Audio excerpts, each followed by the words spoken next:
The other thing we've seen in the business is that crypto companies like Anchorage Digital, Circle, and Ripple have all taken different steps to join banks.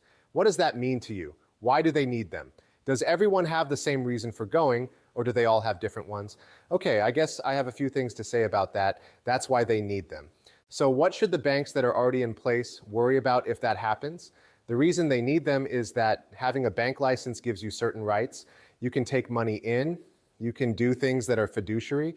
If you're a national bank, you can do business in more than one state. You can do many things. You can't do those things in any other type of business.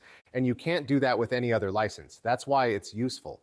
They want to have the same power as JP Morgan. If I were JP Morgan, I'd be more worried about this space than if I were one of these crypto companies.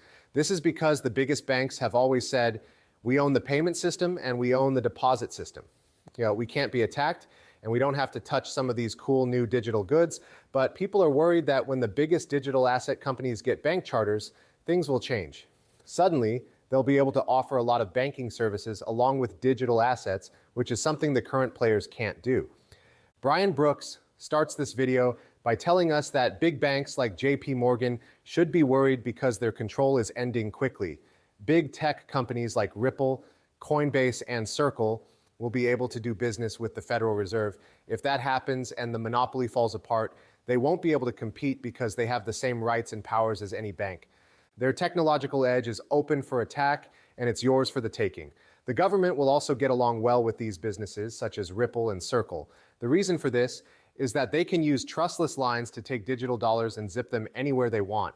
As you can see, the number one product, US debt, is just getting bigger and more useful. That's what we need.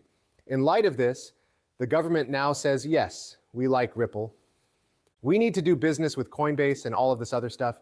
We need more people to borrow our money and use our loans. It's going down. You can't stop growth. You should know that banks will soon no longer have that control. Today, we learned more about that. We are now at $2.48 in XRP. I think we're in a great place to get ready for when the shutdown ends. Then you know what takes place. ETFs are going to change everything for good. I can't wait for that time. Finally, we have some new news from Paul Barron. When it comes to crypto payments, the Fed changed the rules. It is now possible for stablecoin issuers to directly access Fed rails thanks to Governor Waller's new skinny master account design. Crypto payment companies do not use banks as middlemen. It's not enough to just split the money made. That's fine. But the fact that we saw what happened with Silicon Valley Bank makes your safe coin even stronger. When it fell apart, everyone thought, oh no, where's the money? We might not have the cash. The stable coin will then be worthless if you don't have any proof. You don't have to worry about it if you can get to the Fed directly. The Fed is in charge of keeping your money safe. Don't stress over this. Faster settlements, lower costs, and of course validity with access to the Fed that supports crypto integration. The likes of Ripple, Circle, and Anchorage have been fighting for years, and they will get what they want. It's going to happen. This is our Trojan horse.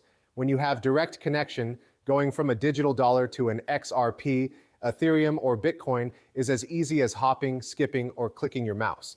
Finally, digital dollars can be used directly with blockchain. This makes it even more exciting, valuable, and useful.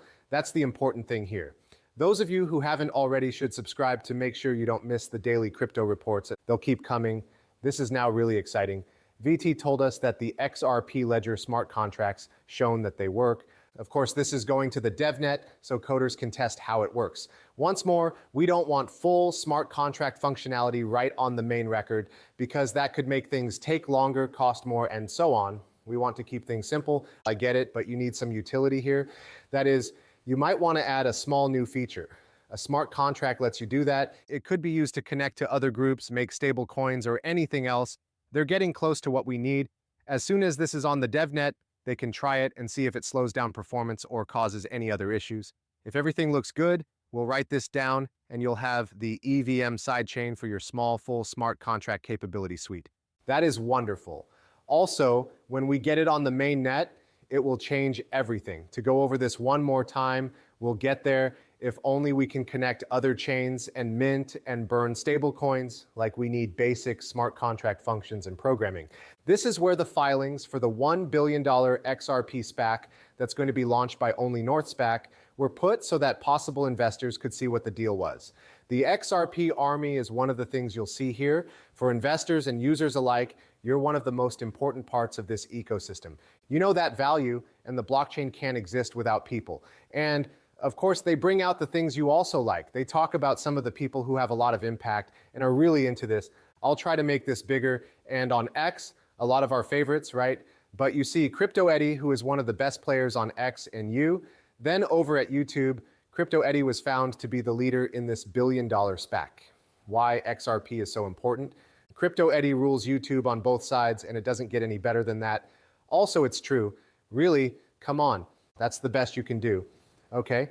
Paul says that Bitcoin will reach its highest point sometime in 2026 at the end of a 5-year run.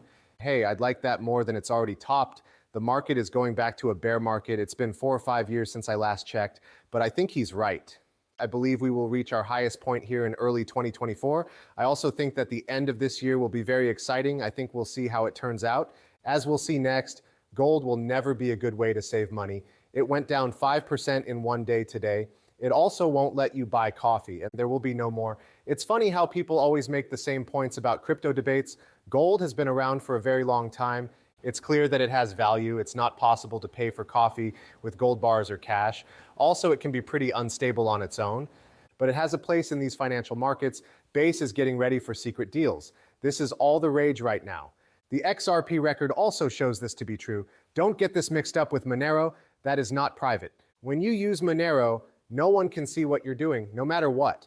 Privacy just means that regular people can't look at the blockchain and see what you're doing. You are able to do business in private. Of course, states and regulators can get that information if they need to see what you're doing. As institutions like banks start to fully accept this idea, we can see that everyone is coming together around it. In some way, they're going to need this.